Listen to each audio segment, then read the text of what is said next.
Ah, the great civilizations of the Americas, once mighty, now echoes in ruins buried beneath centuries of conquest and time. We often hear how swiftly the Aztec and Inca empires crumbled before the Spanish onslaught, how a handful of conquistadors toppled entire civilizations as if they were made of sand. And yet, the Mayas, those ancient people of towering pyramids and intricate glyphs, stood their ground, resisting for centuries. Why did they endure when others fell so quickly? Why were they so difficult to conquer while the Aztec and Inca empires collapsed almost overnight? The answer lies in politics, geography, warfare, disease, and adaptability. Today, this old man will talk about why the Mayas were anything but easy to defeat, while the Aztec and Inca empires fell so fast.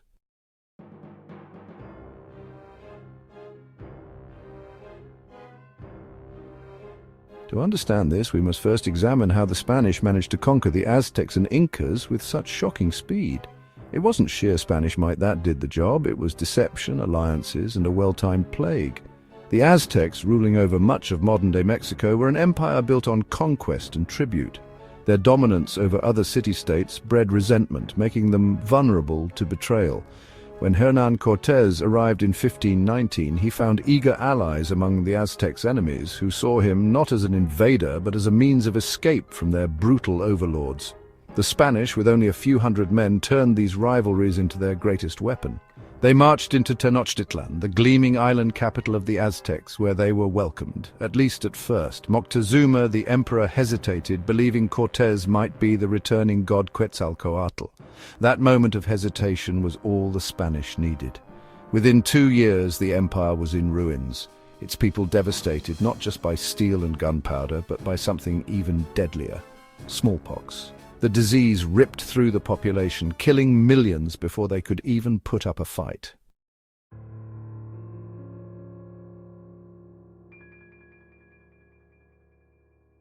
The Inca Empire, stretching across the Andes, met a similar fate. When Francisco Pizarro landed in 1532, he arrived at the perfect moment.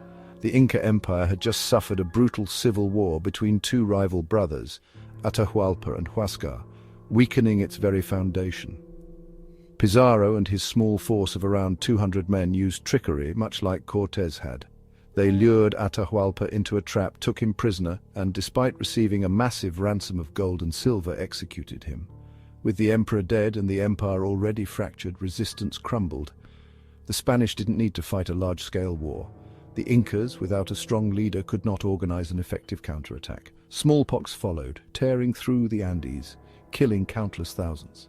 Within a few short decades, the empire was effectively gone.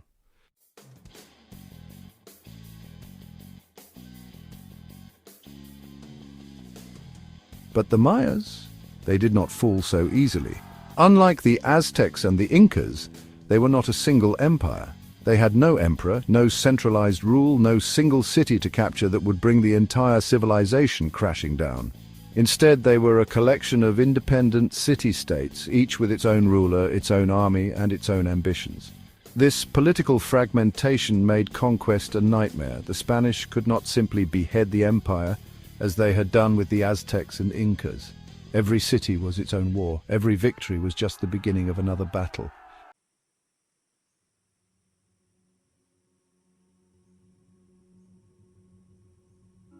The geography of the Maya region played an equally crucial role. The Yucatan Peninsula, with its dense jungles and scorching heat, was a battlefield unlike anything the Spanish had ever encountered. Thick forests made it difficult for them to maneuver. Their horses struggled in the humid terrain, and their heavy armor became more of a burden than a defense. Unlike the open landscapes of central Mexico or the highlands of the Andes, where battles could be won in decisive clashes, the Mayan cities were hidden within an unforgiving environment. The Spanish had to march through hostile terrain, fighting not just warriors, but the jungle itself, an enemy they could not defeat.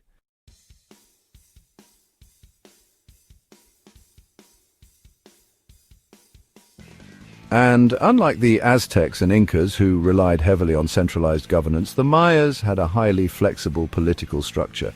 There was no single capital that could be taken to collapse the whole system. Instead, every city-state operated almost like its own kingdom.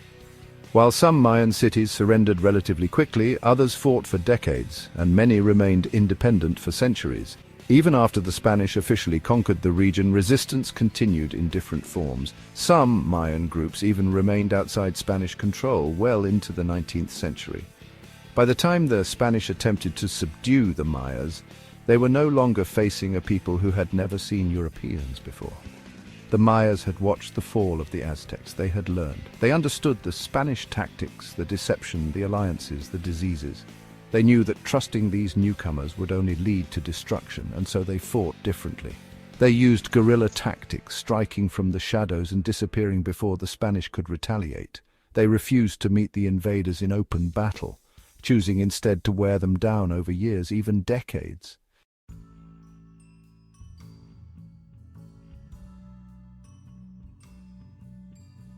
And diseases, the great invisible conqueror that had decimated the Aztecs and Incas? It certainly affected the Mayas as well, but not in the same way. Because their society was decentralized, the spread was slower, the devastation less immediate. No single outbreak could cripple the entire civilization at once. They had the time to adapt, to recover, to keep resisting. This is why, despite the Spanish landing in the Yucatan as early as the 1520s, they did not achieve full control until the 1690s, nearly 200 years later. Even then, many Maya communities never truly submitted, continuing to resist well into the 19th and even 20th centuries. The Spanish won, but they never truly conquered. But the Maya resistance wasn't just about war, it was about resilience and adaptation. The Spanish, for all their military technology, were not prepared for the Maya way of war. Unlike the Aztecs and Incas, who fielded large armies in open battle, the Mayas relied on small, highly mobile war bands that used their deep knowledge of the jungle to launch ambushes, destroy supply lines, and make Spanish occupations impossible to sustain. The Spanish built settlements, only to see them abandoned when Mayan warriors made them unlivable. Every time the Spanish thought they had won, another city would rise against them. However, resistance alone wasn't the only reason the Spanish struggled. The Maya civilization had something that made conquest even harder: their ability to adapt and their decentralized nature. Unlike the Aztecs and Incas, where the fall of the emperor meant the fall of the empire, the Mayas had no single ruler whose capture would bring the entire civilization crashing down. Every Spanish victory was only a local one, never a decisive blow that could end the war. They would burn a city to the ground, only for another to rise in the jungle. This fragmentation wasn't just political, it was also cultural. The Aztecs and Incas both had dominant centralized languages, Nahuatl and Quechua respectively, which allowed the Spanish to spread influence quickly after taking control of major cities. The Mayas, however, spoke multiple different languages across different regions, making it much harder to spread orders, enforce policies, or even communicate effectively as an occupying force. The Spanish found themselves unable to simply impose their rule because there was no single system to take over. And while the Spanish had superior military technology, the Mayas had something just as powerful: their knowledge of their environment.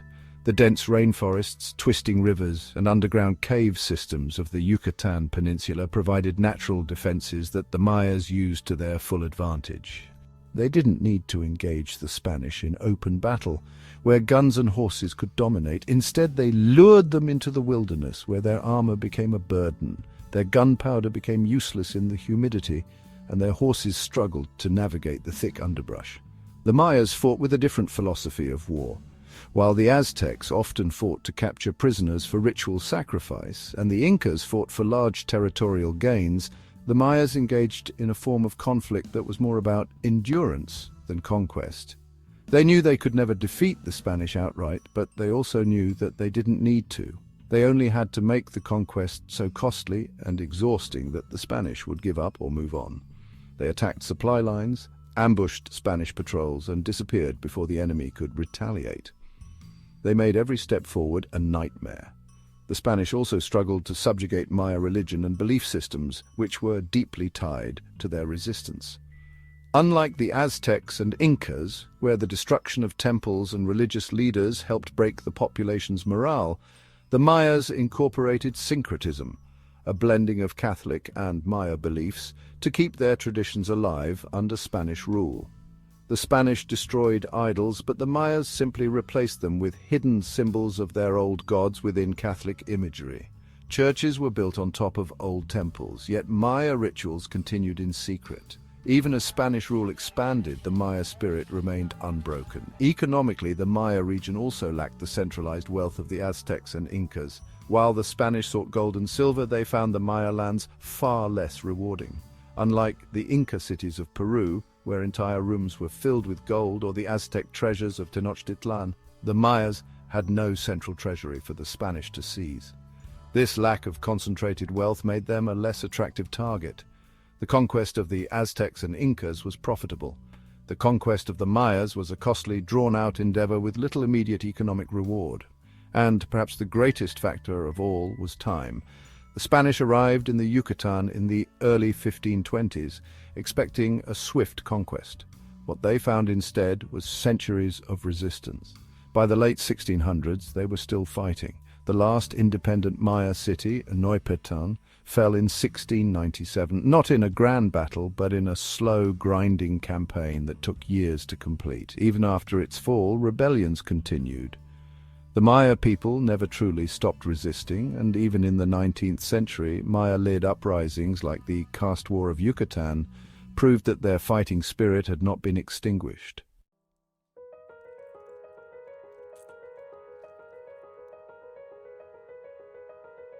So, why were the Aztecs and Incas conquered so quickly while the Mayas endured? The answer is simple. The Spanish thrived on rapid conquest, but the Mayas refused to play their game. Where the Aztecs and Incas could be toppled like great trees by cutting down their leaders, the Mayas were a vast jungle, resilient, fragmented, impossible to destroy with a single strike. The Spanish won battles, yes, but they never truly conquered the Maya civilization. Their cities may have fallen, but their people, their culture, and their language never disappeared.